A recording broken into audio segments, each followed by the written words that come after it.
historian and a writer and a poet. So, H.E Ross.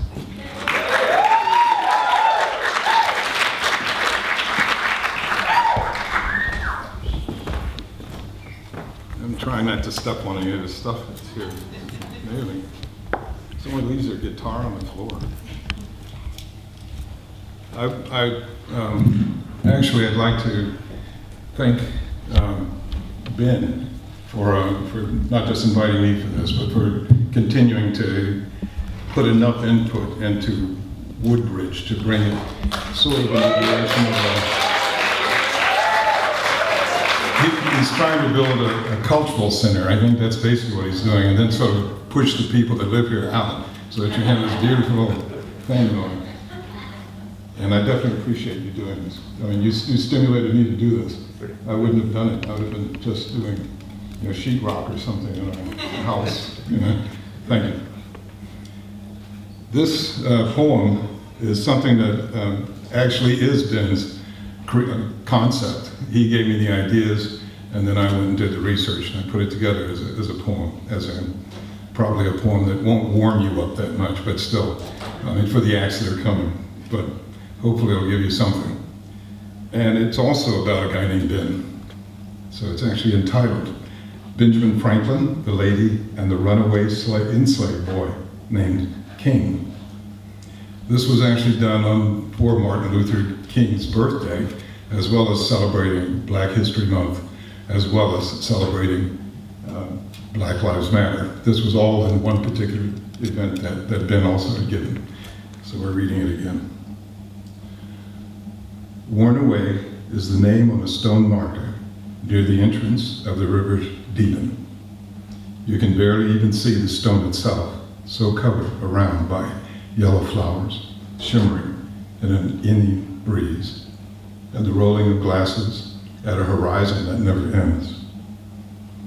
Benjamin Franklin was signed on as an indentured servant to his brutal brother. Ben apprenticed, learning to print before he fled from Boston to Philadelphia. Ben worked hard and earned enough to start his own printing service. Ben started printing a newspaper for the booming township of Philadelphia. Ben started the first newspaper chain along the east coast of British America. Benjamin Franklin enjoyed a wild youth as a successful gentleman about town. Ben was in the new sin town of Philly and had a son, William, with an unknown lady. Ben took a common law marriage with a nice girl named Deborah. Ben took William into their home as his son and gave him the name Franklin. Ben purchased George to help with the expanding newspaper business. Benjamin Franklin enlarged his family and moved from smaller to larger homes. Ben's baby son, Francis, died at 4 from the smallpox brought from Europe. Ben's daughter, Sally, lived and is a very lively young girl. Ben purchased Peter and his wife, Jemima, to take care of the household. Then Ben purchased Othello, Peter and Jemima's baby boy, for them. Benjamin Franklin is famous and respected and grooms William to be successful. Ben's son, William, becomes a naval officer, a war hero, and a politician. Ben, being proud, purchases King, a light-skinned boy of 11, for William. Ben does not like the boy because he doesn't seem to like work, and he plays too much. Ben does not call them slaves, only servants. And Peter likes King. Benjamin Franklin takes William to England with Peter and young King in service. King boards the ship, goes to sea, with wide eyes of horizon all around. King learns knots and splices from sailors of many accents and languages. King learns songs, hears tales, drinks rum with sailors of all colors. King rolls with the roll of the ship, fills with the wind in the sails. Benjamin Franklin and William tour and enjoy fame and welcome everywhere. Ben and William stay in homes across Ireland, Scotland, England. King, in London, sees friendliness unknown in Philadelphia, loosely and easily had in London. King plays with kids, eats at their homes, learns London. Peter tells him to run away. King laughs a lot, and Peter encourages him to live free and go east. King is 13 and happy and free, with good memories of Peter's help. King and Peter pack what he needs. They giggle a lot. A violin, William's clothes. King packs a good hat with a silver button and a loop. King packs an old blue frock, a good waistcoat, dirty breeches, stockings. King walks to Suffolk and is found tired and wet by a lady in a carriage. Benjamin Franklin is honored in Scotland and doctored in Cambridge. Dr. Ben travels and travels with William, happy dad and son.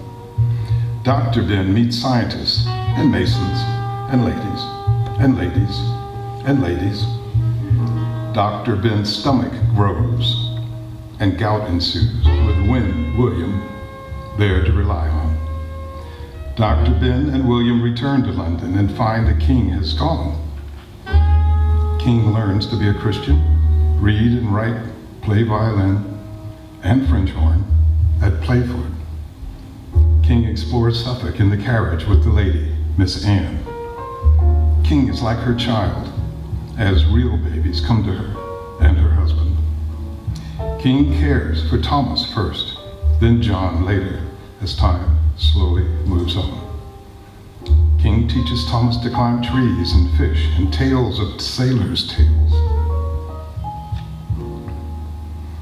King, as a young man of 16, becomes John and yearns for the sea's horizons, so sails.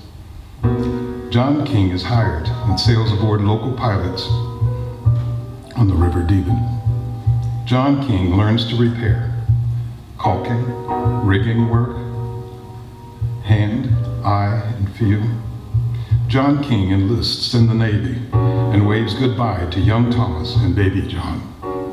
John King cries at last sight of Miss Anne with her boys and the Reverend Clarkson.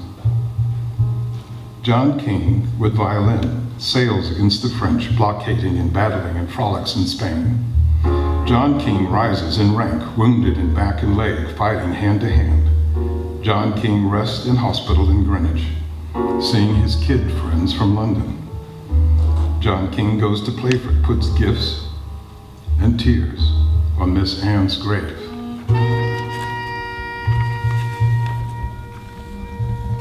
John King leaves a letter addressed to Miss Anne with Thomas and John and baby Anne. John King is a first mate on Endeavour, blockading the Americans at the Chesapeake Bay. John King crews a Baltimore clipper to England and gets a percentage of her selling. John King meets Anne, the blacksmith's daughter, and they fall in love. John King and Anne move to Liverpool and with pilot work for him, and they are happy. John King suffers, Anne's tortured, dying of smallpox in his arms, and tears out his heart. John King's head cannot rise to see the sky in Liverpool, with his eyes only on memory and gutters. John King drinks his rags to dirt on his course without any port as a destination. John King is pulled from the black waters by Henry, who takes him aboard an outbound ship. John King breathes again aboard the little brig, Whistler, and what he breathes is sea air. John King rolls with the long swell and smiles as broadly as his horizon. John King tilts his head upward again as he and Henry frolic their wages away in Santo Domingo. John King and Henry join the Royal Navy in Jamaica and are put aboard a small cutter. John King becomes first mate and Henry is bosun on the Punch. John King plays fiddle and befriends the captain, Black Jack John Perkins, a mulatto like himself. John King, Black Jack Henry spree and frolic in La Caille, Saint-Domingue. John King, Black Jack Henry fellows are arrested by the French as spies, as Haiti has a slave revolt. John King Henry escaped to Punch and to a patrolling 26-gun frigate who press for Captain Black Jack. John King delivers formal letter to destroy the town of La Caille if Black Jack is executed. John King comes back to Punch with Captain John Black Jack Perkins, and they show ass to the French. John King in the Punch captures hundreds of American prize vessels, but Henry is killed in battle. John King retires from the Navy with a heavy chest of prize money, books, mementos, and a violin. John King returns to Philadelphia, spies Dr. Benjamin Franklin, saddened by his son William leaving his side for the side of the British king. John King returns to Liverpool with a heart full of his beautiful Anne, but a bottle also kept full. John King returns to Playford, listens to Thomas, and not so little Anne, about abolition of slavery. John King applauds that Lieutenant John of the Royal Navy taking former enslaved back to Africa. John King reads the letter he gave to Thomas, intended from his aunt, and reads this part over. Though time has separated us, your teachings have not, and the search and findings of freedoms, with my eyes not always on our Lord God, has left me a man content and not bothered by the machinations of any class, as we are all children of the same God. Thank you for these words, dear Miss Anne. Bless your wondrous spirit that every day now fills my heart. John King sees a long tear blotching the ink between any and class with a small smile. Worn away is the name on a stone marker near the entrance to the River Devon. You can barely even see the stone itself, so covered around by yellow flowers, shimmering in any breeze, and the rolling of grasses at a horizon that never ends. A prologue to this is that Thomas Clarkson founded the Society for Effecting the Abolition of the Slave Trade and brought Wilberforce into the society. Thomas is buried at St. Mary's Church in Playford, Suffolk. John Clarkson, after the Revolutionary War, was assigned to work with the freed slaves who fought for the British and were sent to Nova Scotia, British Canada. Clarkson took 1,200 of them to Sierra Leone and became their first governor. Later, he started the first bank in Woodbridge and is buried at St. Mary's Church in Woodbridge.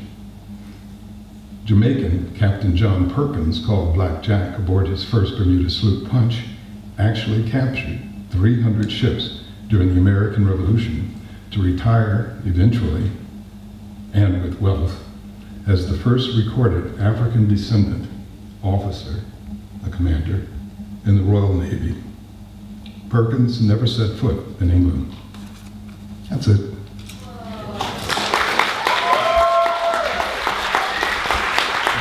Thank you. Thank you, Ross. Got cool voice, hasn't he?